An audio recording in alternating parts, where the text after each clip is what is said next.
So hello everyone, today I will talk about that how to attend your class. कि class जब चल रही है, टीचर आपको पढ़ा रहे हैं तो बस वो पढ़ा रहे हैं और आप सुनते जा रहे हो, वैसे नहीं करना है। क्लास के साथ साथ नोट्स बनाने हैं। और काफ़ी बारी ऐसा होता है कि टीचर सिर्फ बोल के चले जाते हैं कुछ इंपॉर्टेंट पॉइंट्स और उसको लिखवाते नहीं, तो आपको उसे खुद से लिखना होगा। ये नहीं कि आप छोड़ दो उसको कि नहीं सर ने नहीं लिखवाया तो हम नहीं लिख रहे, पर लेकिन वो लिखना बहुत ज़रूरी होता है। उससे डायरेक्ट क्वेश्चन ही आ रहा है तो आपको खुद से लिख लो, ताकि जब आपको रिवाइज करना हो तो आपके पास वो हो। क्योंकि जब 2 साल या 1 साल आप अपनी पूरी जर्नी को दे रहे हो तो आपको एंड में याद नहीं रहेगा कि टीचर ने क्लास में क्या बोला। आपको कल रात तक याद नहीं रहेगा, एंड तक तो बहुत देर की बात है। और जब क्लास चल रही है तो टीचर जो क्लास में क्वेश्चन करा रहा है तो उसको खुद से अपनी क्लास को पॉज करो और खुद से उस क्वेश्चन को अटेम्प्ट करो।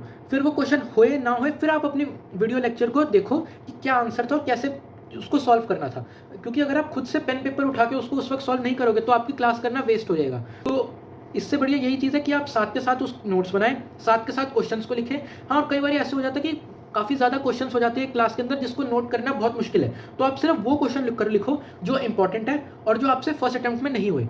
फिर उसके बाद उस क्लास को पढ़ो। फिर उसके बाद आप सेलेक्ट करो कि कौन सा क्वेश्चन अब भी नहीं हुआ, देखने के बाद भी फिर उस क्वेश्चन पे स्टार लगा दो। फिर 10 दिन बाद जब आप उस क्वेश्चन पे दोबारा हो, फिर आप देखो कि अब आपसे हो रहा है या नहीं हो रहा है। नहीं हो रहा तो आप रेड पेन से स्टार लगाओ। तो ऐसे करते जाना होगा कि क्लास के अंदर अगर पूरे चैप्टर में एमआर सर ने 100 क्वेश्चन कराए हैं तो लास्ट में आते आते आपके पास 10 क्वेश्चन होने चाहिए, ताकि आप जब भी आपको पढ़ना तो आप बस उन्हीं सिलेक्टेड 10 क्वेश्चनों को ही पढ़ रहे हो।